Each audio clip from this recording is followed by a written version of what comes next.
What's good? LL Nation, Notre Dame fans, college football fans, welcome in. Lucky Lefty podcast. Brought to you by Onora Whisky, OnoraWhisky.com. It's that premium American whiskey, OnoraWhisky.com. And if you drink, by all means, make sure that you drink responsibly. Got some updates, some recruiting updates. We'll talk about recruits that will actually be in Las Vegas at the game. Then we'll talk about the big recruiting weekend that is, kind of forming on the horizon as Stanford comes to town on October the 15th. We'll get into that. Tommy Rees, what are you actually saying? What are you actually saying? He met with the media yesterday, and we do have some video of his comments. You have to understand, when the coaches have the breakout sessions with the media, they actually go upstairs, they sit down with media, local media, and then they come downstairs and shoot the video that's actually posted on the Notre Dame website. So we'll have quotes from both sessions and video from the video session as well.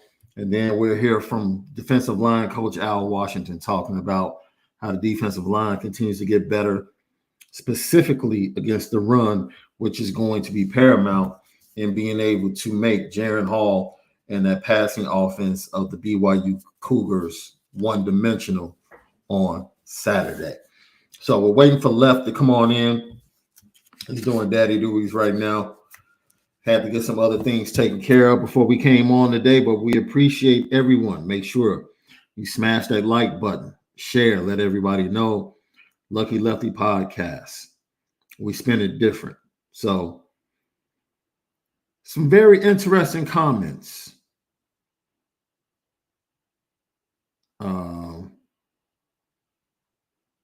Excuse me for a second. All right, some very interesting comments from offensive coordinator Tommy Rees. Before we get to him, because I would like to share that and wait until Left jumps on.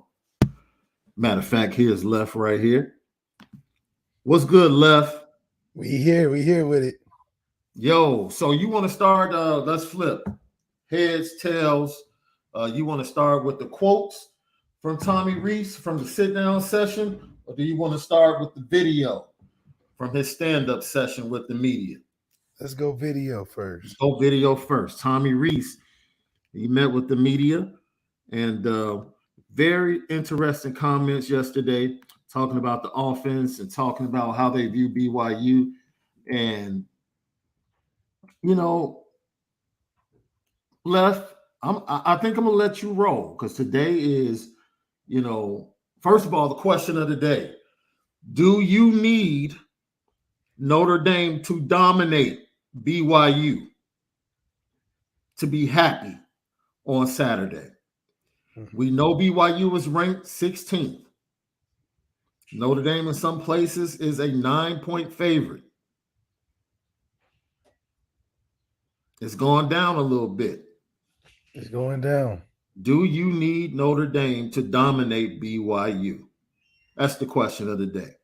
Now, Tommy Rees on this offense and why the running game has become so integral and so important.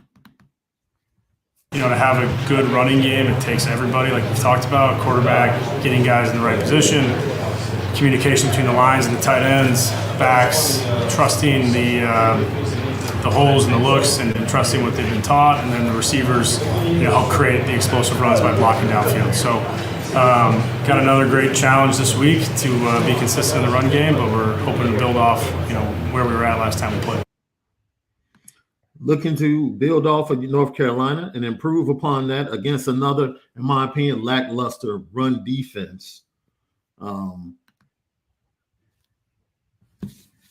Tommy makes everything sound so complex, bro. Like it's an algorithm,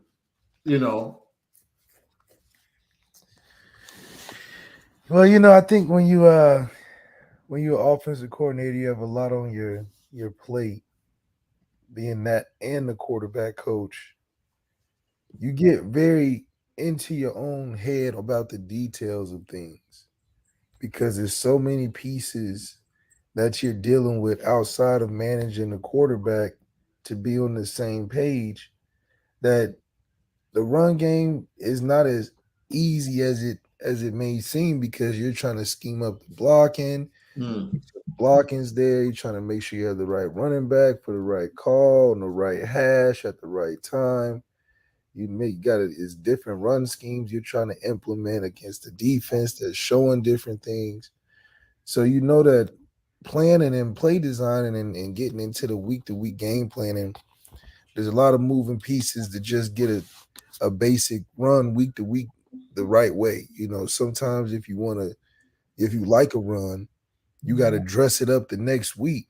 Even though it's the same run, you got to maybe do a different formation. You got to do a different package. You got to do a different personnel. So these are all the things that goes into getting just 5 or 6 yards of play against a defense each and every week. Tommy understands that. I think he makes it a little more complex than a lot of other coaches and offenses out there, but Tommy's also teaching football. A lot of programs don't teach football, so guys go in there unprepared, unaware of how the game goes.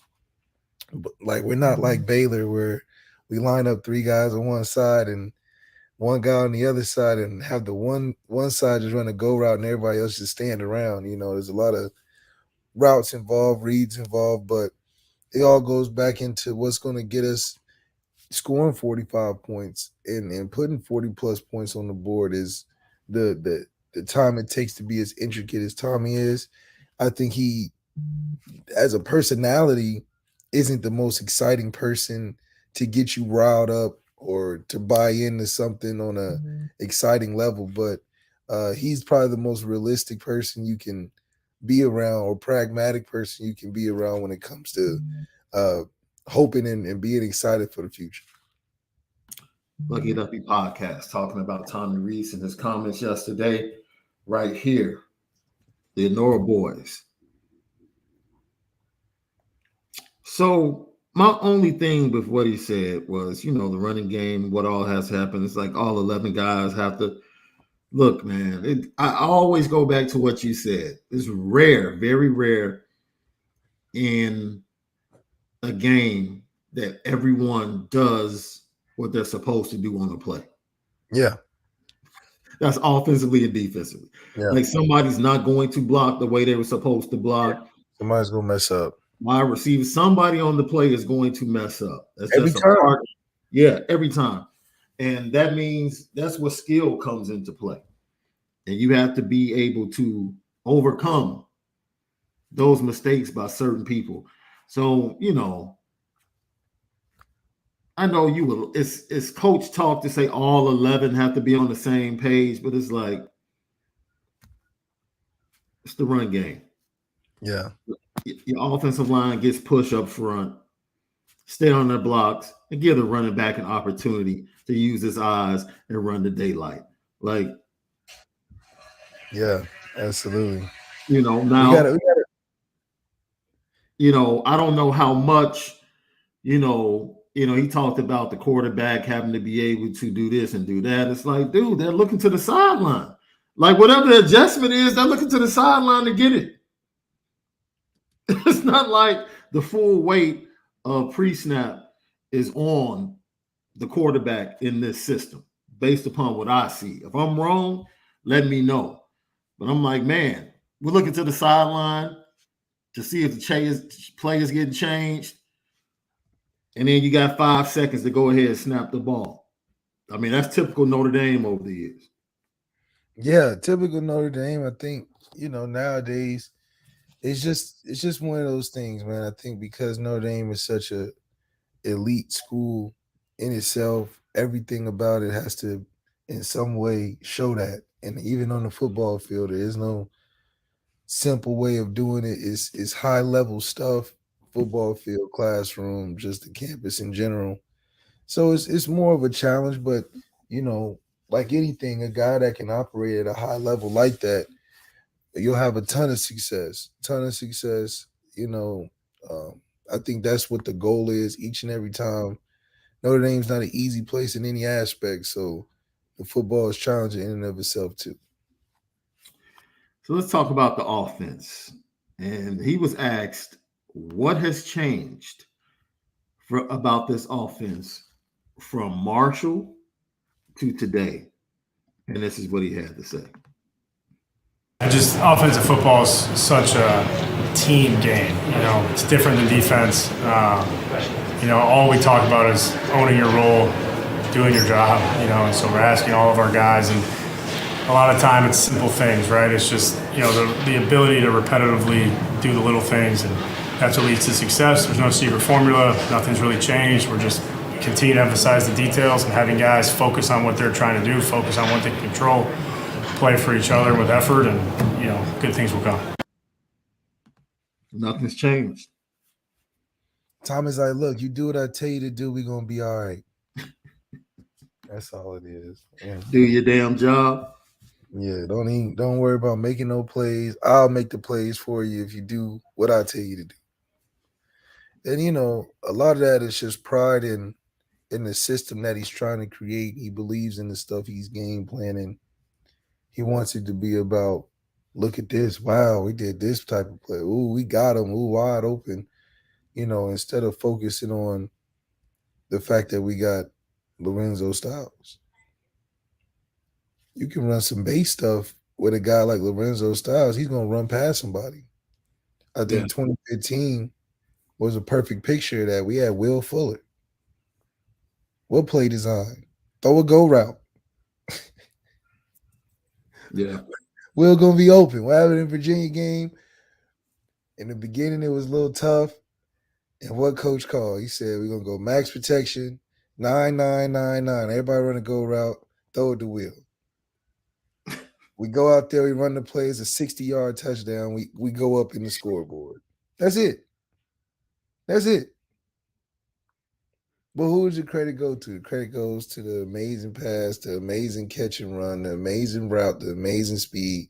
Not the coach. It was 9-9-9-9. Everybody run a go route. But we had the talent to just run whatever and make it happen. So now I think it's more of, we need to set a pick here, run the wheel, and then we got to do the play fake and then throw the touchdown. It's too much sometimes. But for what Drew Pine is able to do, that's exactly what Tommy wants. And, it works. We scored 45 against a terrible team.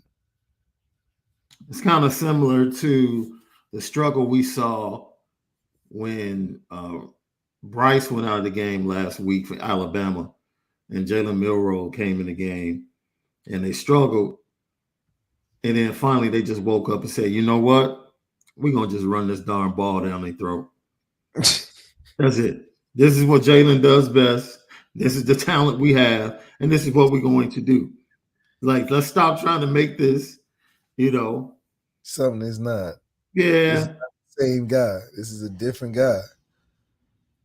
We don't have to pretend. We don't have to pretend. Yeah. He was asked about Steve Angeli as well. And it was very interesting that he said, Steve, I feel more comfortable with him being able to go in the game. You don't have a choice. Like, there's nobody else. There's nobody You have no choice but to feel comfortable and get them ready. Extremely comfortable because that's your doing. The room is what it is because of you.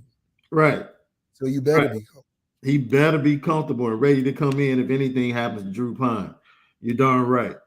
And with all of that being said, it's like, yeah, he knows the system. He knows the quarterback system. He knows what it means to be a quarterback at Notre Dame. Yeah, bro. He's never seen a lot of bullets, though. Yeah, exactly. Who cares what he knows? Can he make good decisions? Can he throw the ball when it needs to be thrown? Yeah.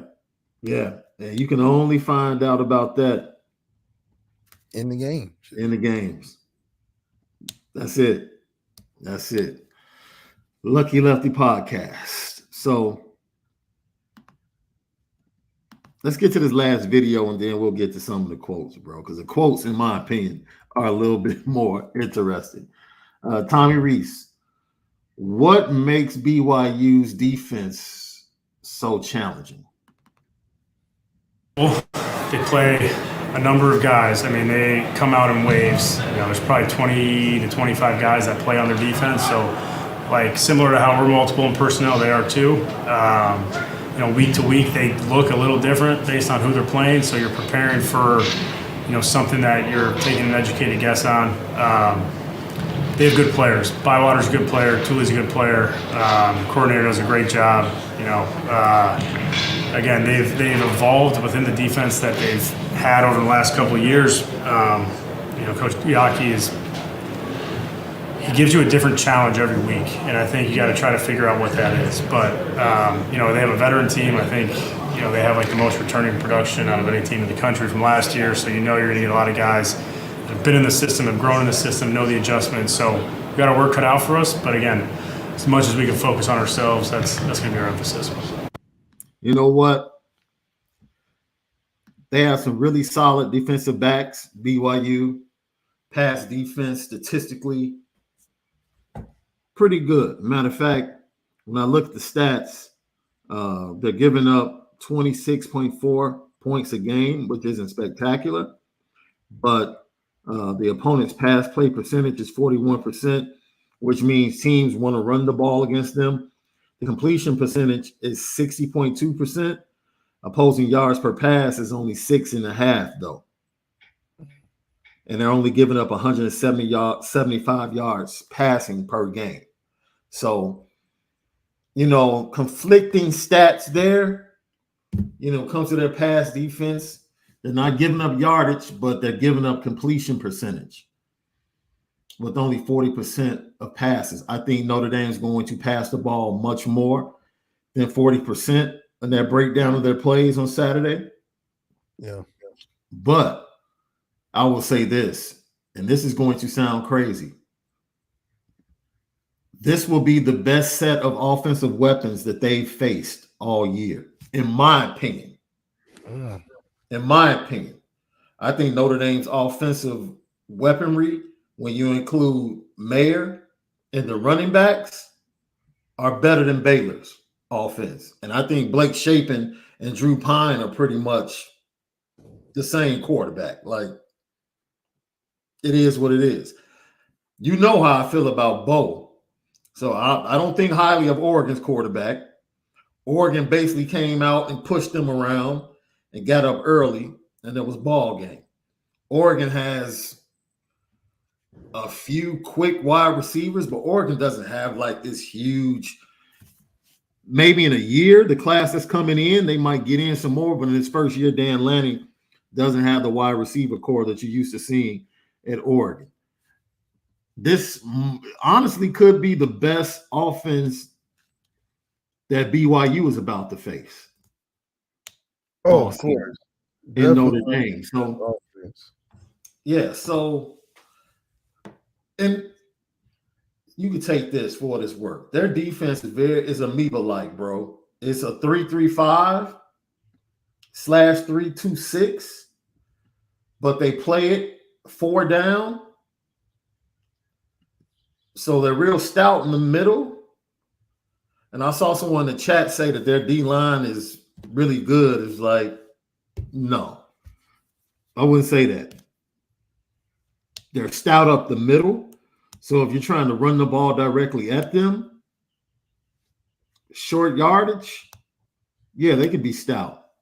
But if you just run your RPOs and your all tackle and you get into your zone blocking schemes and allow your running backs to cut back, their defensive backs play 7 yards off the ball. Their safeties play off the ball. They constantly give up the edge and don't set the edge against the run. So it's almost like they're daring you to do certain things so they can funnel you back into the middle. Like they're daring you to throw the ball in front of them and they swarm to the ball. So will you see big plays? I think so, because the way they play their system is amoeba-like. So you don't know who's coming down to the box. And you know how that is, where it has to be constant communication, like this is the play. And if Notre Dame gets to shifting like Notre Dame does, it can cause confusion. and some of the big time players can get into open space and make big plays. So it's going to be very, very interesting to see the chess game between Biaki and Tommy Rees, the two coordinators. Yeah, 100%. It's going to be a nice chess game. They both like to get creative and show different looks. These are both two independent teams that have to play a variety of different offenses and defenses. So nothing is going to look the same week to week because you got to play so many different styles. So we're going to see a lot of different mixing of maybe we'll see some stuff Oregon ran. Maybe we'll see some stuff that was ran the last game against BYU because the offense is multiple enough to be able to throw out multiple different looks because of the styles of play, because of the teams we both play all over the country. So I know their defense is going to be doing a lot of movement, which is good for us. We need a defense with a lot of movement that's trying to fly around and create some mismatches and disruption because we're a straight north and south team when we run the football, so we can get a lot of big creases and gaps and edge and outflanking of the defense because we're not going to do too much pulling and stunting and all this stuff. We're just going to run right and left, gap this, and then the cutback lanes, like you said. So this is a perfect mix of what we're really good at and what they're really bad at. But also, like you said, we got to be aware of a veteran secondary that can make it tough for a guy like Drew Pond who can't just throw it to wide open guys. He's got to, put his accuracy cap on and still be able to deliver the football efficiently. I think we'll have guys open, but he's got to make the throws against a little tighter coverage. 41% completion is pretty good for a defense considering we don't have a superstar, but Drew Pond can get the job done. So it's going to be a challenge for him to throw the football, which is good, but it should open up a lot because that run game should be wide open. Lefty podcast. We'll dig more into that matchup in a few minutes, but let's get to the quotes, bro. This is where I just want to unleash you. Like Tommy Rees, sits down with the media upstairs in the football facility before he comes down and does the video interview. The first quote I want to give you is he was asked about 15. And I quote, "We've had plays the last 2 weeks that are specifically tagged for him. It just didn't happen, right? It's not anything specific to Tobias.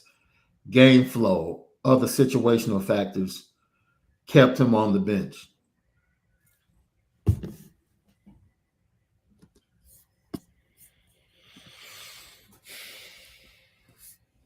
Just like they said, we couldn't run the ball in the Fiesta Bowl.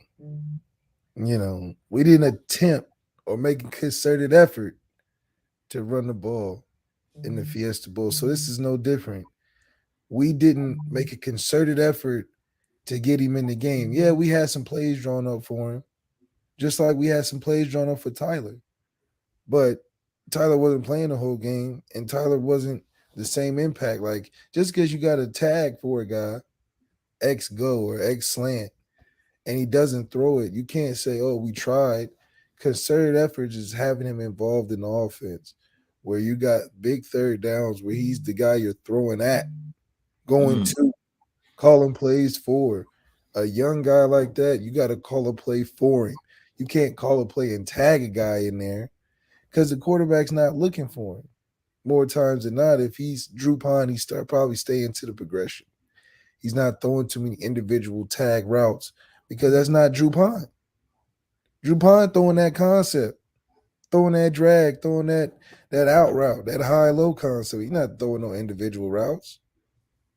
So even if he does or doesn't, that's not what Tobias is going to be good in if he wants to get the football. He's got to be play called for him, not play called with him in it. So, yeah, I mean. So basically what you're saying is there has to be, just like on a drive, midway through the first quarter, Tommy said to himself, you know what? Scrap that. We're about to rely on our running backs. That's what we're about to get to in this next series. Heavy run. That's how they reestablished themselves against Cal, right? Next series, we're gonna get the ball to Michael Mayer in this series. We're gonna feature him this year. But this is the ideology I got is like if we got heavy run, that's when I'm putting Tobias in. Now you got single routes. You only running 2 or 3 guys out in the pattern. That's So basically, that's an over route. That's an out route. That's stuff that day one installs. So heavy run, I want Tobias in there because now it's going to be a one-on-one. He don't have to worry about no zones. He don't have to worry about probably not even pressed. So now you working your day one routes, your slants, your goals, your overs, your posts, your outs, because it's heavy. You're going heavy run.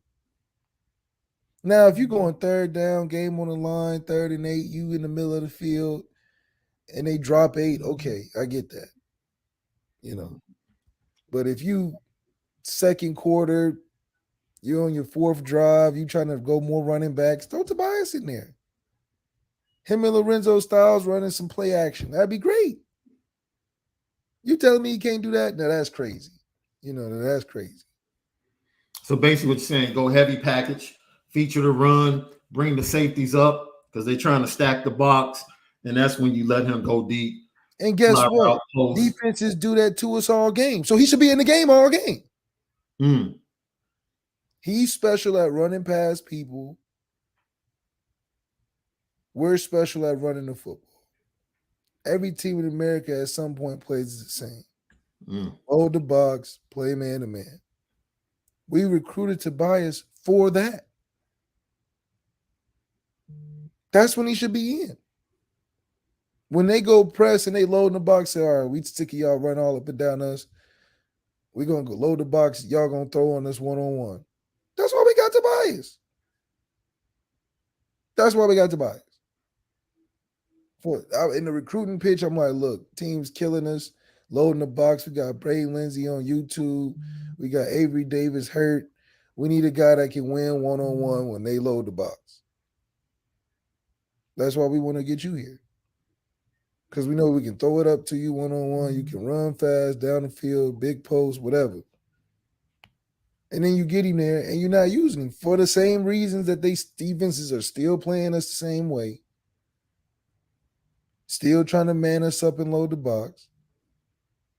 So, no, I'm not accepting a tag. I'm not accepting a tag because that's lazy. You spend all week doing all this creative shit. Put him in there. Find a way to get him the ball. You find 15 different ways to get 87 in football, rightfully so. So you can do the same effort with Tobias or Lorenzo Styles. I need to see more of him. Would you like me to continue? The next quote. Keep him coming, man. Tobias has been great. He knows what's been in. He knows what hasn't. He knows there's opportunity for him. We talk constantly. He is with Coach Stuckey all the time. There's no lack of desire to play Tobias.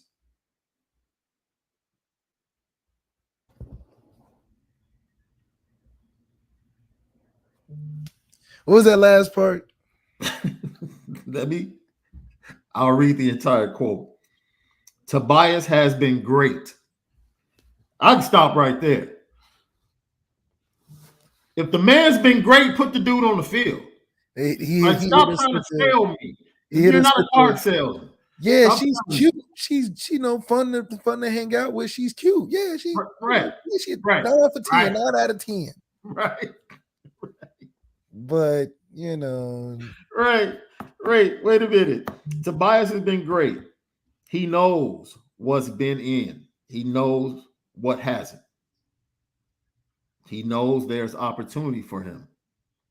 We talk constantly. He's with Coach Stuckey all the time. There's no lack of desire to play Tobias. It's like subliminals. Like Tommy, a little mastermind subliminal artist. He's trying to say, you know what we give you to go execute. And we know what we give you that you don't execute and what you need to be knowing. I know you want to play. I know you're working hard. When I get you in there, there's times where on them plays, or I need you to know you don't be knowing, which is just being harsh.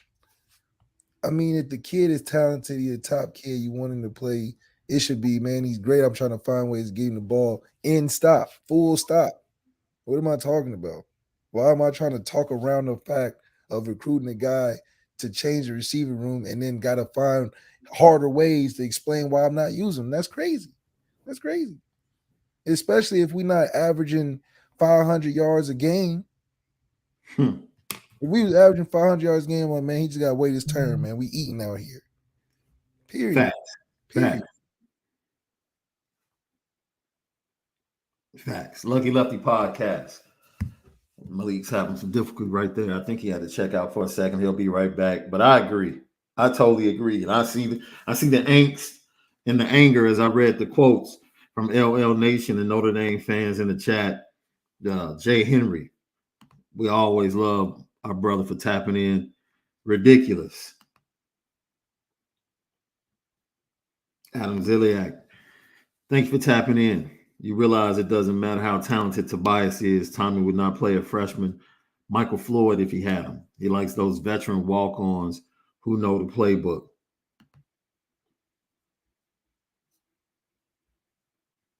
Drunk Vigo, our guy. It's BK talk, bro. Today, what's up, our guy? Malik with the mic drop at exit.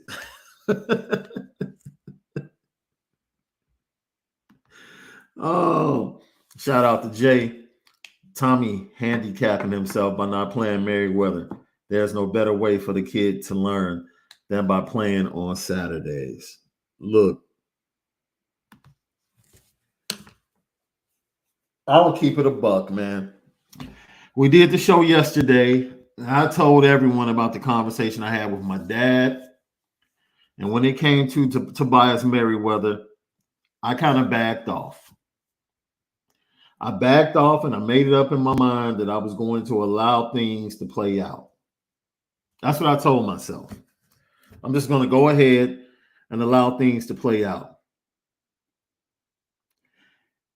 And I went to church for Bible class. And I'm sitting there and I'm scrolling through about 15 minutes before Bible class starts. And I start to see these quotes coming through my feed. And I say to myself, you have got to be kidding me. What are you saying? Like, who prepares a package for the young man all week and then blames the flow of the game, a game in which you were dominating, by the way? I'll reiterate that. A game in which you were dominating and had ample opportunities to say, we're going to feature or we're going to get Tobias into the game right now. But you want to tell us that the game flow, see, he's trying to talk over our heads like, you got to understand. See, if you don't understand the game, the complexities of the game and offensive play calling, you don't know how tough it is. You have to have these special things and the flow that goes with it. And if you don't understand the flow of the game, then you wouldn't understand why I couldn't get Tobias in. Bull crap, man. I went over the top after that. And I was done. I was cool. I told everybody yesterday, I'm going to trust Marcus Freeman. I'm going to trust this staff, and I'm going to let everything play out.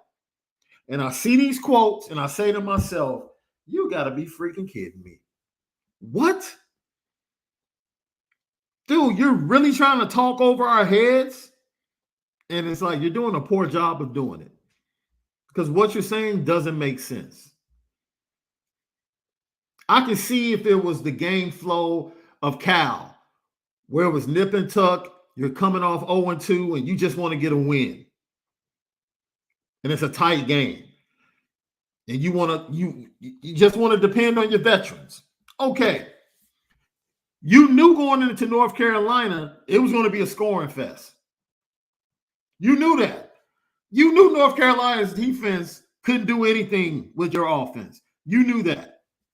You knew you were going to get your passing game going against North Carolina. Heck, every quarterback that North Carolina has faced, even the Florida A&M quarterback, minus his best 3 receivers, heck, they were down 20 players as a team.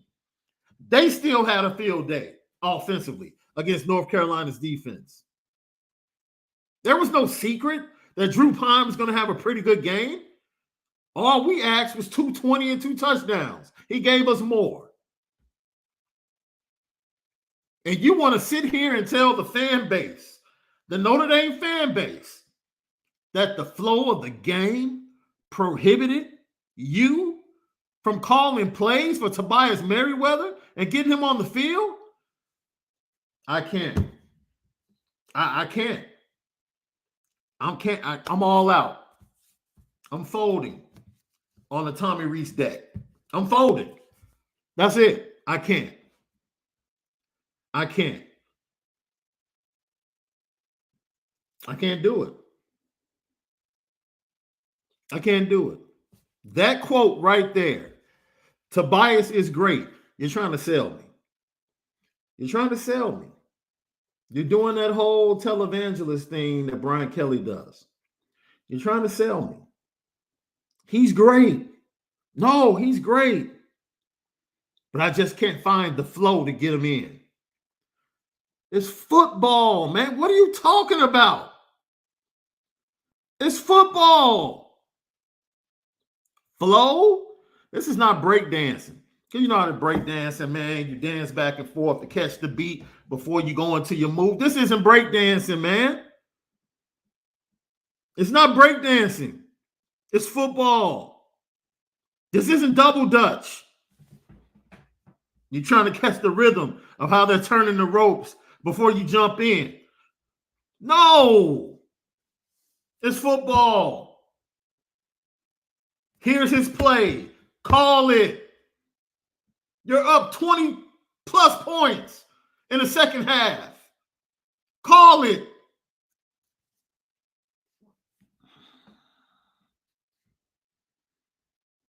Yo, I needed Left to be here right now because I really didn't want to go down this road because I'm telling you how irritated I was when I read that quote. It was absolutely ridiculous, man. That's ridiculous. Once again, we're talking about Tommy Rees yesterday. I just don't understand. I don't understand. I'm going to read this quote one more time for those of you that might not have been on when we got to it. We've had plays the last 2 weeks that are specifically, so this goes back to the Cal game. We've had plays the last 2 weeks that are specifically tagged for him. It just didn't happen right. It's not anything specific to Tobias. Game flow, other situational factors kept him out.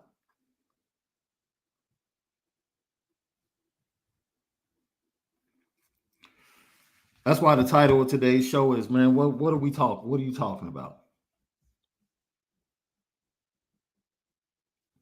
What are we talking about?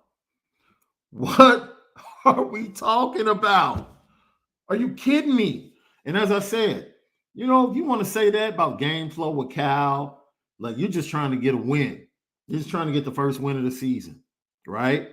Tight game. Jeff's never could find the opportunity. Like Drew Pine struggles. Like, dude, we got to get control of things. Establish the run. Make some plays. Score some points. You know, like I just got caught up just trying to win a game and just never got to his package. Cool. I can rock with that. Because I understand that. But North Carolina, where you knew, we knew in spite of how bad the Notre Dame offense looked in the first 3 weeks, we knew that the offense would look a whole lot better against North Carolina. Up 20 points against a team that can't stop you, and you know they can't stop you, and you're going to use game flow and other factors as a reason, dude. Everything you were calling on the sheet was working. You were playing Madden, a team that's pretty much on beginner in Madden defensively. Literally, everything you call worked. And you're about to sit up here and sell us that game flow kept greatness off the field. Those are your words. Tobias has been great. And you want us to believe that game flow kept greatness off the field against North Carolina. Greatness was kept off the field because I just couldn't find the right time to call the plays for him. Come on, man. What are we talking about? What are we really saying? What are we really saying? Man, look.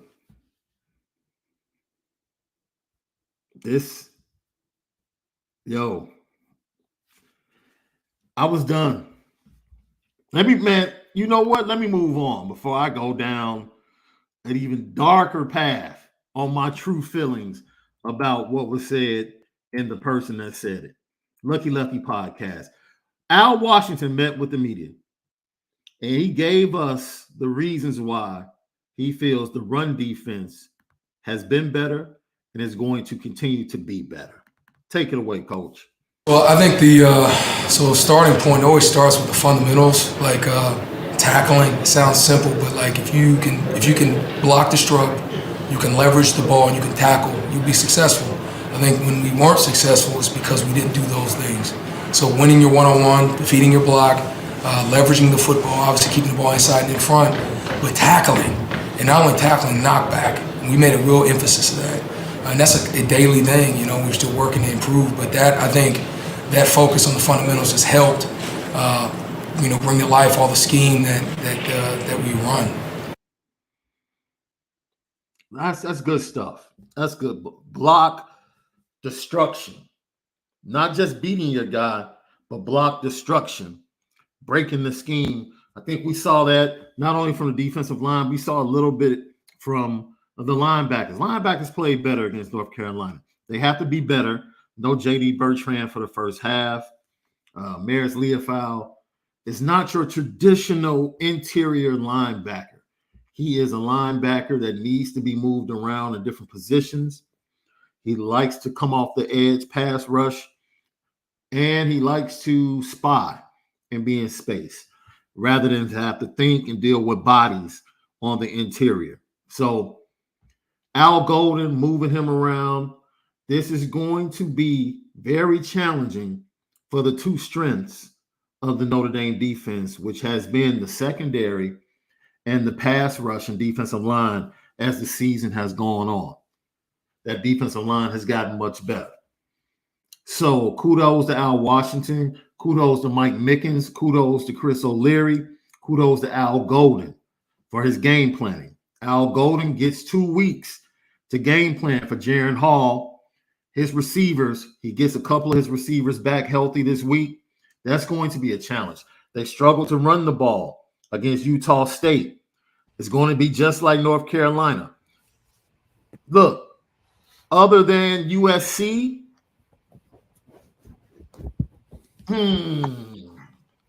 ooh, man, I was about to say something. I had to pause. There are three wide receiver groups that are talented, extremely talented on Notre Dame's schedule. Those groups were North Carolina. I love the young freshman wide receiver from Clemson, the Williams kid. He's a stud. And He's Goddard, really good. He's really good. yes, that's the other group, and then the USC group. If I had to rank them because of experience, I would rank the USC group first. Then for me, I would rank the North Carolina group second. Really? And then, the North Carolina group, dude, you got Josh Downs, but their best wide receivers are freshmen and sophomores. They're still coming. They still coming, yeah, for sure. Their ceiling is like ridiculous. It's really high. It's really high. So I will put North Carolina second, and then I will put the Clemson group of wide receivers third. Why? Because the Clemson wide receivers are not about to just run by you. They're bigger wide receivers, physical wide receivers, and they kind of go with what you were saying, right? Clemson has done a great job, if you watch their offense, of using the 12 personnel. They have really good pass-catching tight ends. So what they've done is they've locked defenses into defending the run, specifically the quarterback run, with Will Shipley in the backfield as well. And they're taking the opportunities one-on-one with their big wide receivers on the outside and their tight ends in the slot, especially in the red zone. So basically it goes back to what you're saying. Like the best time to put your best athletes on the field is when you get the defense playing against the run, being specific, package specific. Exactly. And that's exactly what we need to continue to do is use our best assets. If we have an amazing tight end room where we can put tight ends in the slot and then go into a double tight situation, that's ideal because now you got the elite talent at receiver from a ability standpoint. You got really fast guys, really tall guys, guys that can win one-on-ones because that's all it is.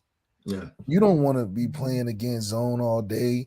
And the only reason why that happens is because you can't run the football. So if you can run the football and then you get your one-on-one guys, you don't need a bunch of extra stuff. Your tight ends are your rock to the thing that you build around. So if your tight ends can pass, catch, run, block, and make plays, you can put them in the slot. You can put them with their hand in the dirt. You can put them outside. That's dangerous because now you have an extra blocker. Yeah. For max protection, for different run game schemes, for being a big body in the red zone. Then you just throw your one or two speed guys and you got a whole offense. Yeah. You don't have to set the trend like SC and run a bunch of little guys around all day. Yeah. Thanks for tapping in all the way out from the West Coast. I got Andres Nieto. Look, I was talking about, something I said previously and reiterating it. And I was talking about what was ahead for Notre Dame and the three groups that they were going to be facing. Now, of course, just looking at the full schedule, Ohio State. Would you take Addison? I might take the top two at USC over the top two at Ohio State. I might. The top two at where? At USC over the top two at Ohio State. Yes. You know what I mean? I agree. Yeah. From a superstar level, I think I would just take. I think they got cooler player profiles, Yeah. They got the OBJ to them a little bit. Yeah, you can flip-flop them. I would understand those that you went in with both of them, though. Yeah. I totally agree with that. So the D-line moving forward, I was talking about this, the offense that they're going to see this week, eye discipline is going to be vitally important for a defensive secondary that has been the best unit overall for the defense. Skill-wise and athleticism-wise, this is not going to be a top-end wide receiver core that they're facing. No. Really good quarterback, though. Yeah, I like the quarterback. Really good quarterback in Jaron Hall. Accurate, nice deep ball, but they like to use their size to go up and get 50-50 balls. Defensive backs are going to have to be able to be physical. and make plays when the ball is in the air. Play action is going to be key. They're going to try to bootleg the heck out of Notre Dame and take advantage of them. You have to make sure that your ends get up the field. We're not committing a lot of people to the line of scrimmage to stop their run. Just stop the run with the 7. No. That's what we're doing. Yeah, shut just down the stop run. the 7. Eye discipline, RPOs, and play action with deep passes. That's what you have to shut down with BYU, right? And you'll be all right. Yeah. You know, they're going to try and they go out there and pass for 450 yards, and we can go in there and say, okay, you guys got us today. Yeah. Yeah. But I don't think that's going to happen. No, I don't. And when you left, when you had to check out for a second, I kind of went on a rant, you know, and I had to move on to Al Washington, bro, because those quotes, bro, you want to tell me somebody's great, but then try to give me the reasoning for greatness being on the sideline. Your reason for that is game flow. He's great. He's been great. We recruited him to be great. Greatness is all over him. That's why he's there. But we're going to keep that. We're going to keep that on the side. It's like it's almost selfish. It's like, what are you holding on to him so long for? Like, you got me on your stoop after a date, and I can't even get a goodbye kiss. Forget coming in for a nightcap. Because that you already told me that wasn't happening at the date. Right. At this point, we already know that's not happening. I can't even get a good night kiss from you. But Denzel Washington, I'm leaving here with something. Something. Man. At least what the movie was Think Like a Man Can Man. At least let me come in and talk about Aristotle's caves or something. Dude. You shut me completely down. It's like, do you even like me? Fam. It's good grief. This is some incredible stuff, bro. I don't think you heard me. When I saw those quotes, I was headed into Bible class, dude, and had to pause. Yeah. Because my spirit was vexed, and I couldn't walk in with my spirit vexed like that. I couldn't do it. Because they're really trying to do it to us, man. He's really trying to do it. I think it's because it's the way he presents it. It's like, oh, I'm going to throw this out there. They'll eat this up. But it's like, your reasoning is terrible. You think we about to buy that? You think we about to buy that? Game flow, situation, and we tagged them in a couple plays. It didn't work out. Dude, they were up 20 points. They were up 20 points. The flow of the game is you were kicking their butt. That was the flow. We are dominating these dudes. Their defense is a beginner in Madden. Anything, man, I can close my eyes and pick a play, and it's going to work. It's going to be successful. It's going to be successful. But the and game flow, you can't even get in the game flow of that. When you up 20 points, the game flow is still out of your reach. Like, you still can't even get into that up 20 points. So when are you ever going to get in? That's the question. I would have said, okay, that makes sense, Tommy. So when is he ever going to get in? If we up 20 points, you talking about game flow, situation. What situation? The situation of being up 20 and you can't get in, you know what we used to say when we were little? You're garbage. You get garbage points. If we up 20 points and you can't get in, what are you saying if you're on the team?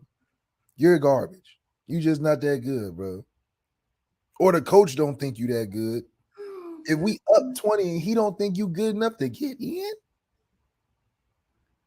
and then he tell your parents after the game, situation, game flow. I tagged him in a couple. It just didn't work out, man. But Yo, which one is worse for you? Because you that tagging thing for you was like, what are you talking about? It's like I say what I want, and then I'm like, by the way, before I forget, run this. Tobias, run this. I forgot. Once again, we've had plays the last 2 weeks that are specifically tagged for him. It just didn't happen. Right. It's like you going to the club and your boys got a table and they tell you, hey man, just say my name when you get up there, you get in. It's not your table, but you on the guest list.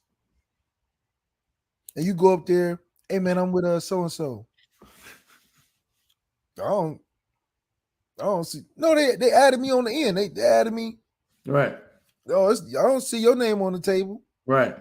I'm the extra. I'm the extra guy. You can't even get in.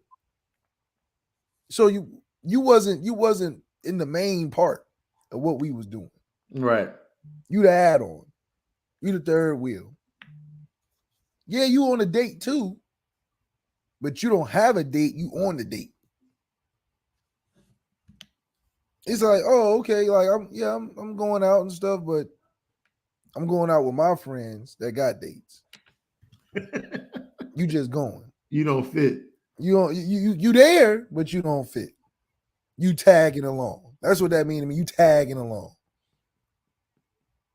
Your little brother want to come with you to the high school party. You like, oh man. You my brother. But I don't know, man. I don't know if I want you to come with me, man. You ain't. But I got you though. Yeah, you my guy. Game flow. Game flow. What is that?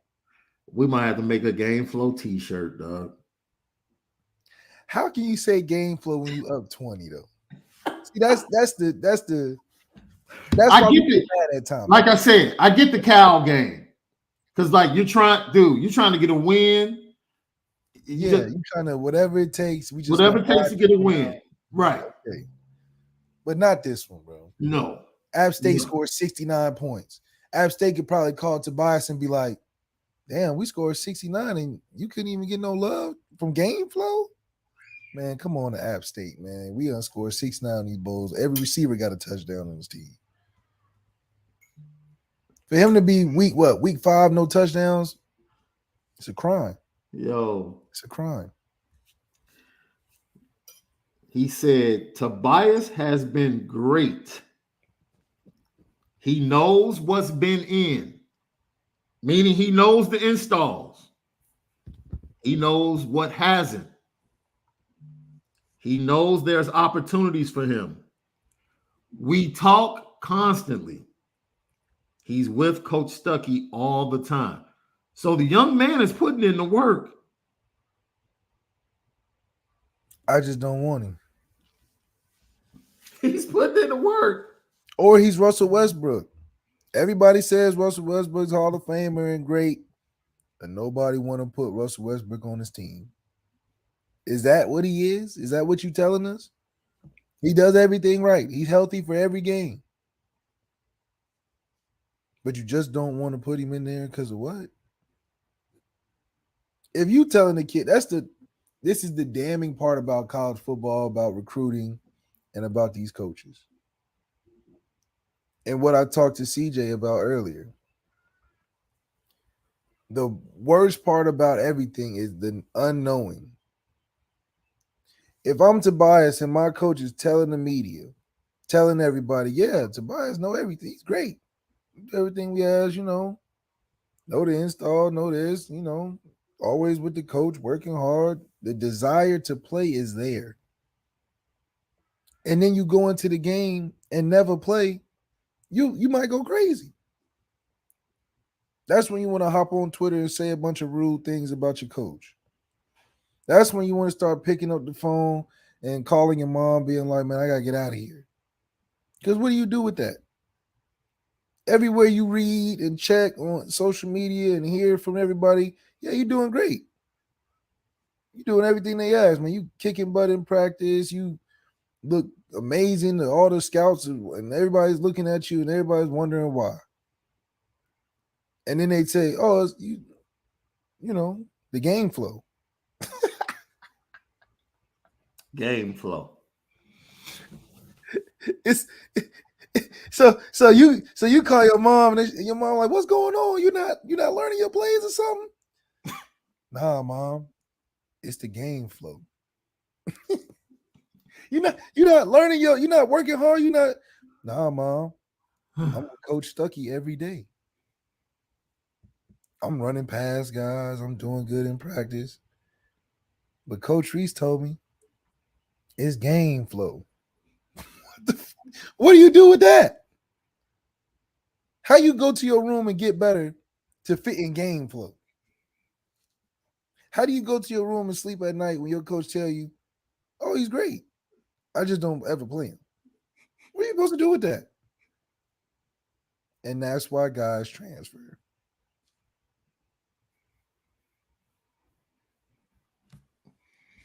Lucky Lefty podcast. Yeah, you're not better than Salerno, but you're doing great. Oh If man. Myers was a walk-on at Notre Dame, he would be starting right now. He'd be starting. Oh, this amazing walk-on we found just trotting on campus one day. Now he's a scholarship guy. Then they show you the video of him getting the scholarship in the team meeting room or something. Now he's catching. It's like, man, are we a narrative team or are we a football team? That's what I want to know. We love stories. Are we a storytelling team, a fairy tale team, or we a football team? Which one? Because we got bad narratives. At least change the narrative. We got the bad ones. We got the narratives that, kid was born in a Brady Quinn jersey. Now he's a starting quarterback. Like, nobody care about that, man. Can you win? Yeah, no one cares about that. Did you win? No. Did you win high school player of the year in the country or something? I want to know that. You an All-American 5-star undisputed guy. I want to know that. Care about what you like when you was little? Come on, man. Make-A-Wish Foundation scholarships and stuff. Crazy. Lucky Lefty podcast, man. Let's get to some of these comments and questions, bro. See, and the last thing, you can say shit like that when you don't owe nobody nothing. You know what I'm saying? When you ain't worried about your job or nothing, you can say stuff like that. Because it's like, what are they gonna say to me? I go here in this media and BS you the whole time. What are they gonna do to me? What are they gonna do to me? I know it don't make no sense. I know that. But who gonna say something to me? What Marcus Freeman gonna say? Nothing. What are they gonna do to me? Nothing. I run the offense. So that's just showing you that he can fake Bill Belichick and say all type of fake answers to all he wants. If he don't got no fear on his job, then we won't see Tobias until he feels like it. That's what I'm saying. Because ain't nobody feeling that confident, throw no BS stuff out there, knowing that's not true, knowing we not buying it. You contradicting yourself the whole time. If you can only do that if you like, man, I say whatever I want. You're not going to do nothing about it. So, it goes back to having a couch in the house already.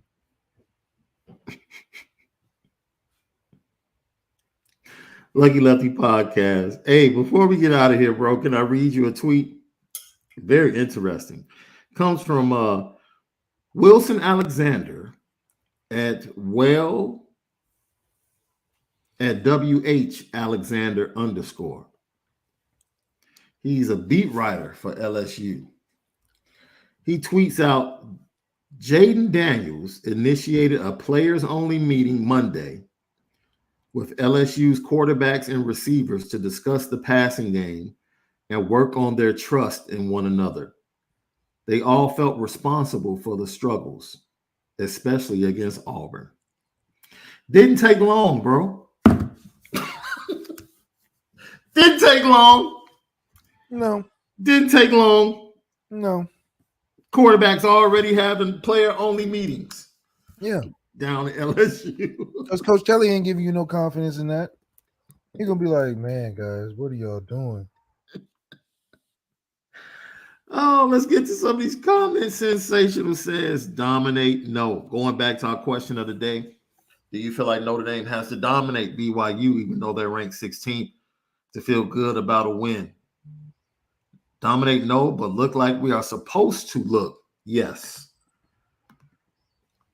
Bearded Irishman, I believe ND plays lights out and gives it to BYU, just a feeling I have. Question for you, bro. Joe Hutchison, thank you for tapping in. Will Tobias play against BYU? It's all up the game flow. He should, damn, man. He should, but who knows, man. The game flow, up 20 don't matter. So, up 20, man. You talking about game flow and situation. Like, when is the perfect situation, man? Coach Vic 7, is it a hard adjustment for the players going from the Eastern time zone to the Pacific time zone? You guys make that trip for USC, right? Yeah, but we go like the Thursday before. It's usually like the last game of the season. Yeah, I think Notre Dame's going like Thursday, and then they have an 8 o'clock curfew local time. So it's pretty smooth, but you know, that's why they say you gotta drink your water to avoid the jet lag.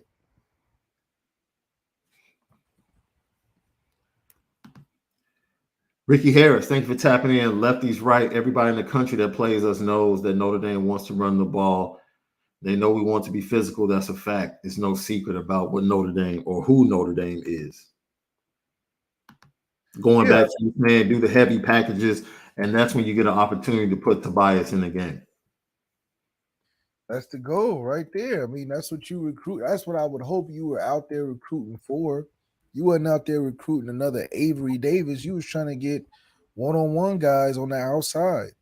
Braden Lindsey's more of a slot receiver than he ever is an outside receiver. So to have him being on the outside is just like, man, we could upgrade that position from a size standpoint, not so much of a talent standpoint.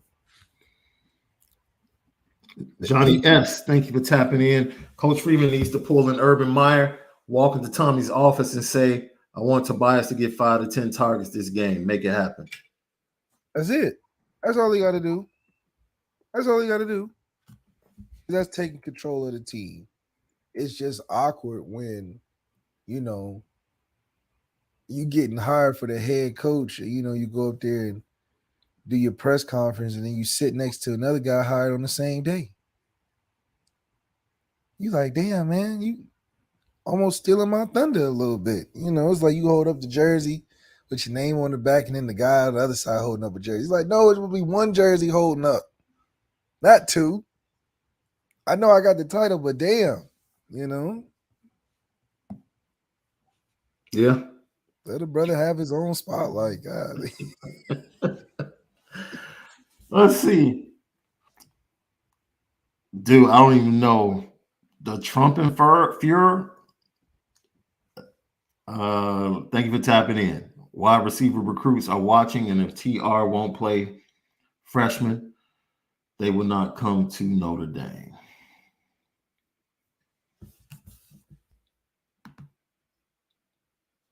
Okay.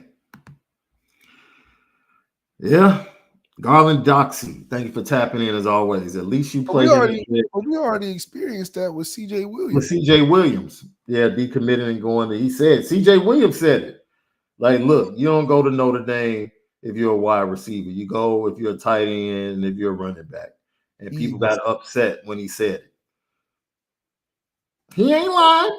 He ain't lying. The line from Coming to America. He ain't lying. Yeah. He ain't lying. You ain't never met no Dr. Martin Luther King. Yeah, he ain't lying, boy. He ain't lying. Yeah, definitely. And it's unfortunate because it's like, damn, like that's a good reason not to come, though. If you're a wide receiver? Yeah, it's a good reason not to come. if you're thinking about yourself and not trying to live this whole I'm an ND thing, you know, then you'll be like logical with yourself. Be like, yeah, that don't make no sense, bro. They clearly not playing the freshman they bringing in that everybody thinks is supposed to play. And then look at their quarterback situation. They're not even making an effort.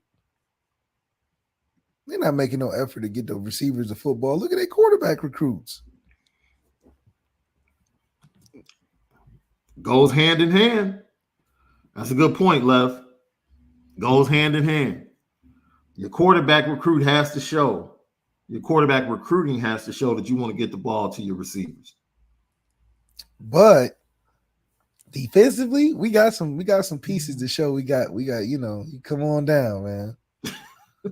Ease on down the road. What is it? Carla Doxy. At least you play him in the red zone, talking about Tobias, that height and skill. That should be easy money. That's what we thought we got Deion Cosley for. I know he's hurt right now, right? He was healthy against North Carolina. He got minimal snaps too, so. All right, now. I better start appeasing some of these recruits. Oh, man. Lucky Lefty podcast. So we appreciate you. We thank you all for tapping in, making us the 2,800 club on the march up to 3,000. It's because of you guys. Make sure you subscribe. Tell others to subscribe. Share. Hit the like button. Lucky Lefty podcast. We appreciate you. It's because of you that we've been successful and be able to do this on a daily basis. We do it for you guys. It wakes us up every morning and makes us happy to talk Notre Dame football and college football. Rolling Stone does some controversial lists, bro. They did their top 10 all-time TV shows. Did you see this? I didn't.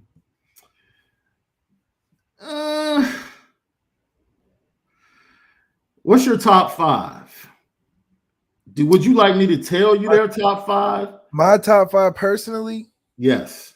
All right, go. My Wife and Kids, Bernie Mac Show. My Wife and Kids is very underrated. Very underrated. Especially the episodes with Cat Williams, bro. Yes. The Cat Williams episodes are bananas.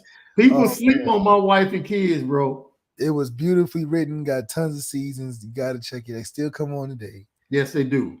But My Wife and Kids, Bernie Mac Show, Fresh Prince of Bel-Air, Martin. Okay.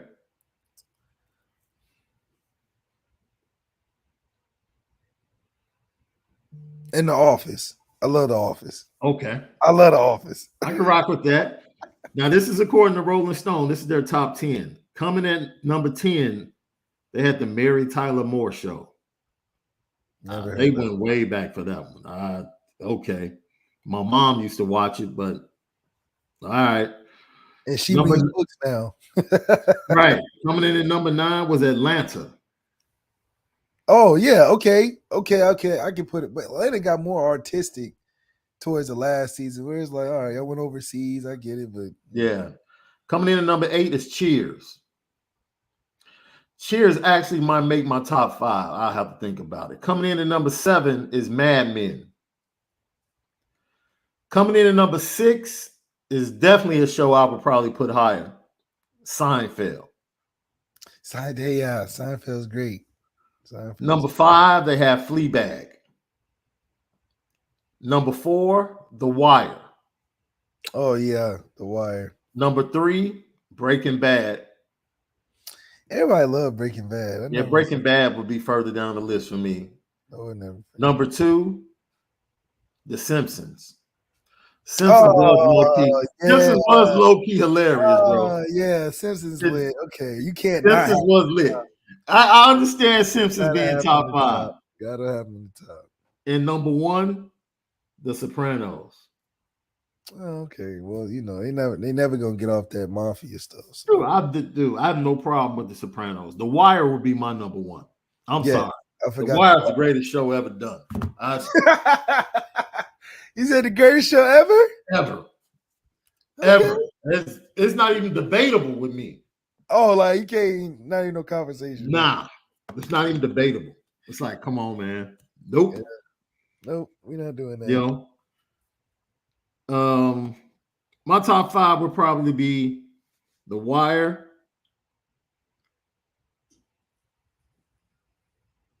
Sopranos right behind that. I have to see how they end Snowfall. I gotta see how they gonna end it. How they end it. How they end Snowfall is going to be very important to the legacy of Snowfall. It is, because what you gonna do with Franklin and Louis, and are you gonna have a spinoff?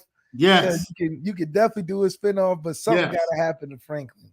Yes, and it's gotta be historically correct. So damn, you can't have no superhero type thing either. Absolutely.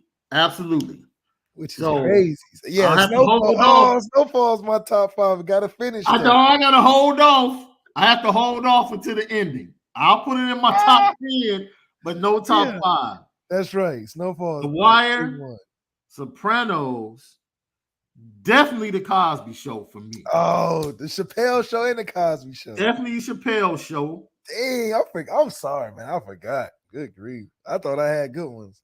And then people don't understand how good Cheers was. Cheers is legendary, bro. Yes, bro. Yes. That's like saying Full Cheers House. was hilarious, bro. But I'm gonna give the nod to Seinfeld at number 5. Yeah, Seinfeld. There we go. The Office would be like 6 or 7 for me. The Office is classic. I can watch that. The Office is bananas. The Office is bananas. And then I might put like a Different World at like 9. Okay. You didn't put like no Game of Thrones. Everybody would have put Game of Thrones in it. And I've never really gotten to Game of Thrones, but this House of Dragon is fire thus far. You like House of Dragon might get me to go back and watch Game of Thrones. That's how fire House of Dragons is. I see. Yeah. So, you know what else might sneak in there for me? What? Because I was a huge Entourage fan, dude. I was a big Entourage fan. So, it might sneak into my top 5 too. Entourage, yeah, I didn't catch the wave. Was it on USA Today or USA Channel? No, HBO. HBO, yeah. Yeah, it was HBO. Yeah, it was HBO, man. That's an interesting role with Stone. That Mary Tyler Moore threw me for a loop, though. Mary Tyler Moore, you might as well throw Brady Bunch and stuff like that in there. Sanford and Son. They was reaching on that one. Hey, no disrespect. Sanford and Son. Hey, if I move good times in. If I branch it out to my top 20, yeah, our boy Greg, Jamie Foxx show is underrated. Oh, Jamie Foxx show is great too. Yeah, it's underrated. Yeah. You know what time it is. Petticoat,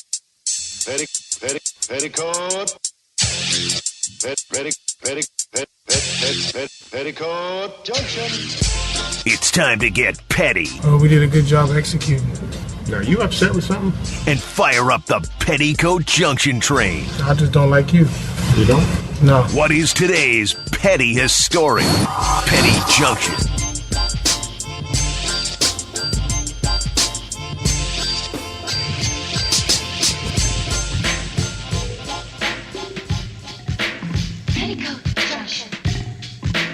Yo, Petty Junction, petty stories of the day. Someone said it did something brought to you by Onora Whisky. OnoraWhisky.com, that premium American whiskey, OnoraWhisky.com. Yo, the chat is lit right now. I agree. I have to agree, bro. In Living Color would definitely be in the conversation. Yes. And Sons of Anarchy would definitely be in my top 10. Okay. Sons of Anarchy would definitely be in my top 10. So then are you going, if you go on that route, are you putting in American Horror Story? I'll think about it. Because it's got a lot of episodes that are pretty solid. I'll think about it. I would think about it. You know what else?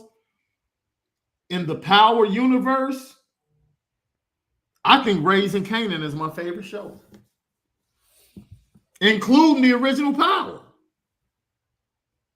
The Raising Canaan was your favorite one? Raquel, she's She's a dope. beast. She's a dope, beast. bro. She's a She's beast. dope. But She's dope. she's She's no dope. different than Louis though.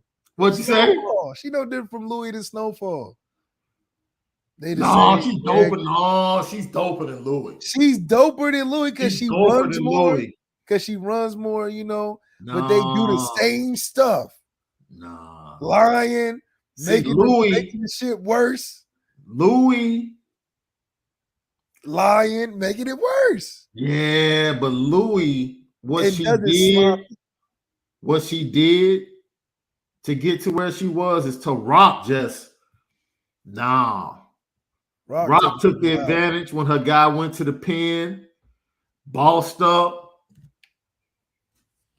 And then the stuff, dude, they both are willing to do anything. Absolutely anything. That's the link between the two right there. They do anything. I'll tell you another thing though. Rock is what makes it go, Raising Canaan in the Power Universe. But that cat Joey Badass plays the hell out of that favorite character. Bro. That's my favorite character. Boy, hey. He really play it like he really Yes. living it though. Like yes. he's living it. Yes. I love Joey Badass. I'm with my you. favorite character in Power. Neek might be what, dude. Neek is definitely top 3 favorite. He need his own show. He need his own spinoff. Yeah. Like you think they'll give him his own spinoff over in Jersey? They need to, but it doesn't. His character doesn't weigh enough in the universe. And it's not. They would have to connect him to like. Because they would have to connect him once Tommy and Ghost come into the picture as Kanan gets older. They would have to connect him somehow, some way to all of that. Yeah.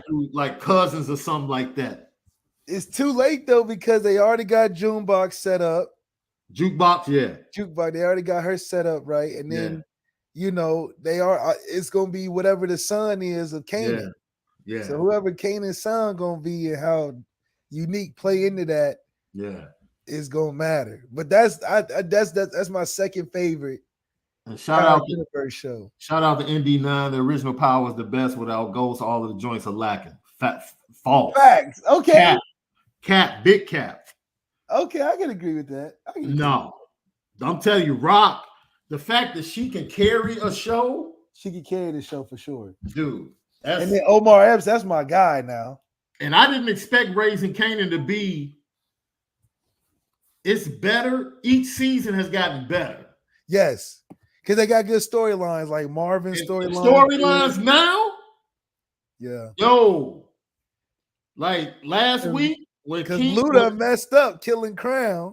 When Kanan messed around and got caught up with his girl walking in on him and his mom's. And the mom was like all the way like, man. I ain't never seen they write something like that where the mom just like, man, whatever. Like what? To her daughter. To her word? That's some writing right there. I ain't never seen that in a TV show. I'm like, okay. See, that's good drama. That's better than that Empire mess. They done wasted over there. But this is the thing. I have homies that I grew up with that.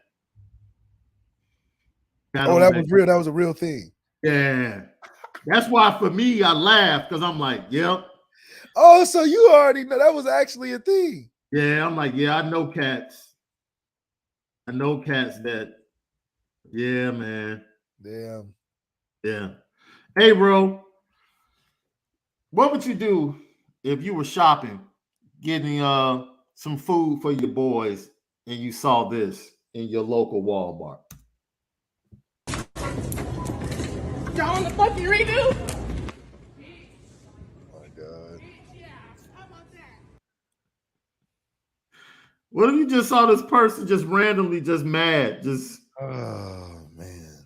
Just running through Walmart, fam. See, I blame the food that they eating. Bro. All them honey buns and chips and pickles and hot dogs and shit that they eating. That's what that causes. Out of control behavior. Because if everybody got mad like you and did that, we wouldn't have nothing to even be going in. Bro, this went on for like reading the story. This went on for like 10 minutes, bro. She did this for like 10 minutes. Yeah, bro. Around the entire store. Just then when she was approached by the manager, she started taking stuff out of her buggy and putting it on the man. Look, like, stop, man. What are you doing, bro? Mad petty. Put on the petty train, man. Put on the petty train. I'm telling you, it's the food she eating. Put on the petty train, man. Yo, our boy Double Down says Marvin is the best character in the Power universe. Big Marvin fan. Big Marvin fan. You see growth? Marvin just messed up, though. He just messed up. Getting the girl hit for what? For what? It's going to come back to him because old boy had the conversation with Neek before he went and did it. He had the conversation with Neek. And Neek told her, he said, look, you put them two together. You got to watch out. They hide your kids, hide your wife. Question, Patrick Quinlan. Do you still think 16 greater than 14? Absolutely. Don't you see the way the rest of the players are playing? People have to go back to my original point. You have one player that was selfish and out for himself in the scheme, and you have another player that's making others around him better. Tell me when DJ Brown and Houston Griffith have looked better. I told you that secondary was going. Did I not say that he was going? A lot. But did I not say that the secondary was going to look better because of his leadership? Did I not say that? I said that in the spring. Because I think that with a bad leadership at this point in that position, you would see the effect of it. But so I think that Brandon Joseph is putting a good on this. You can't play selfishly as the leader of the secondary. No. You can't. You can't make it all about you. That was me saying 16 is greater than 14. That's real. I'll take that. And either way, Brandon Joseph is still a first round projected pick. So I mean, projected pick. So and he's going to run faster at the combine or at his pro day, and he's probably going to be more athletic and jump higher at his pro day. Wow. So, hey, that's up for the NFL scouts.